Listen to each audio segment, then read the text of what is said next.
Well, good evening, everybody. I'm glad that everybody could make it out to hear me speak today. Um, Basically, what I wanted to talk to you about is in regards to something that's close to my heart, and it's animal testing.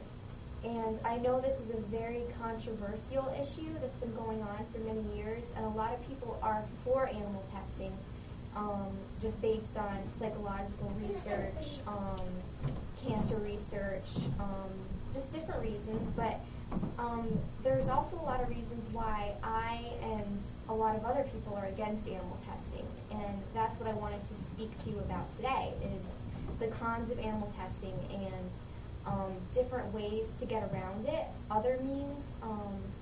For example, computers and technology. College students are using virtual frogs now in laboratory assignments for dissections. So that's one way to kind of get around the whole dissecting a frog issue that is in regards to animal testing. But I wanted to talk to you about some myths and some mythbusters about animal testing. So I'm just going to go ahead and speak a little bit about that. One is that animals help in the fight against cancer. This is something a lot of people think, oh, well, I'm all for animal testing because it helps with cancer research. I'm against this, and I have some reasons to back me up. Since President Richard Nixon signed the Conquest of Cancer Act, this was in 1971, the war on cancer in the U.S. has become a series of losing battles.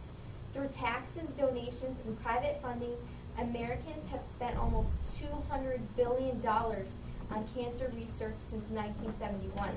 However, more than 500,000 Americans die of cancer every year, and 73% increase in the death rate since the war began. So animal research really hasn't done a whole lot in regards to cancer. And you gotta figure, animals are built so much differently than people are. Their biology and their chemistry makeup is different than humans.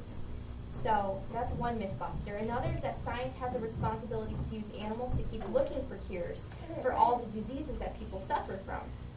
But every year in the United States, animal experimentation gobbles up billions of dollars. While funding for animal experimentation and the number of animal tests continues to increase, the United States still ranks 49th in the world in life expectancy and second worst in infant mortality in the developed world. While rates of heart disease and strokes have shown slight declines recently, because of lifestyle factors such as diet and smoking rather than any medical advances, cancer rates continue to rise, while alcohol and drug treatment centers, prenatal care programs, community mental health clinics, and trauma units continue to suffer closures because they lack sufficient funds. So that would be another reason.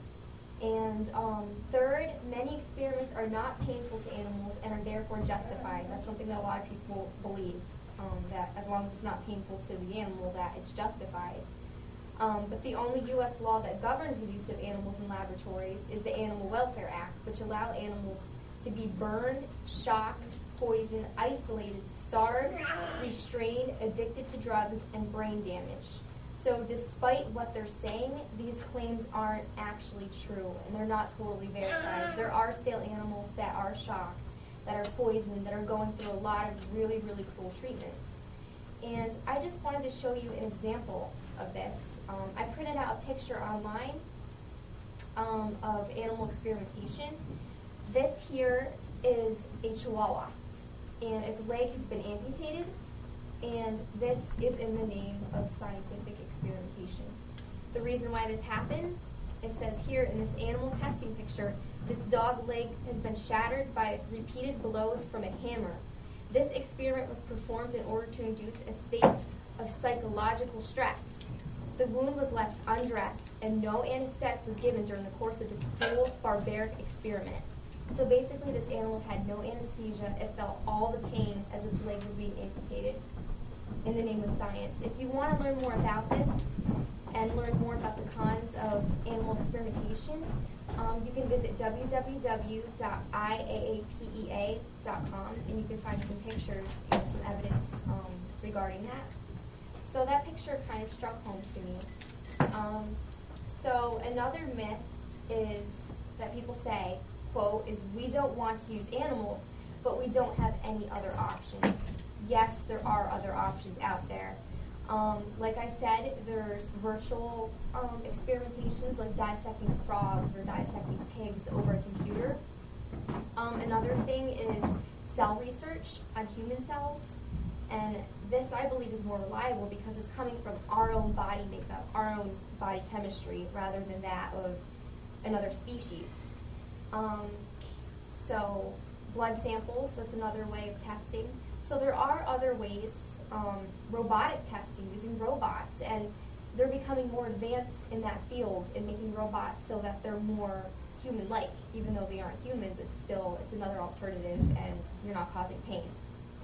And then another myth is, don't medical students have to dissect animals? Nearly 95% of U.S. medical schools, and this includes Yale, do not use any animals to train medical students.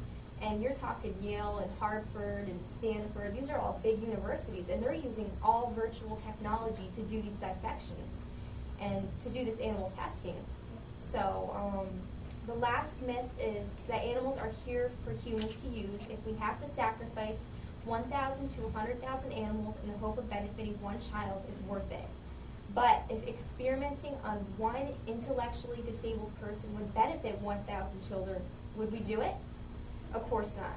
Ethics dictate that the value of each life in and of itself cannot be superseded by its potential value to anyone else. And before closing my speech today, I wanted to show you one more picture. This is of a dog receiving spinal surgery. This dog is under anesthesia, but it is another example that I found on the internet of animal testing. And again, animals are made differently than humans, so I'm completely against animal testing. And I just hope that today you could take something from this, and maybe that I could persuade you a little bit against animal experimentation. So some websites that you can visit for more information is www.peta.org. That's where I got a lot of my info from. There's www.environmental.laws.com, and then there is www.aboutanimaltesting.co.uk. So I'm glad that everybody can make it today, and I hope that you take something with you. And thank you all for coming. And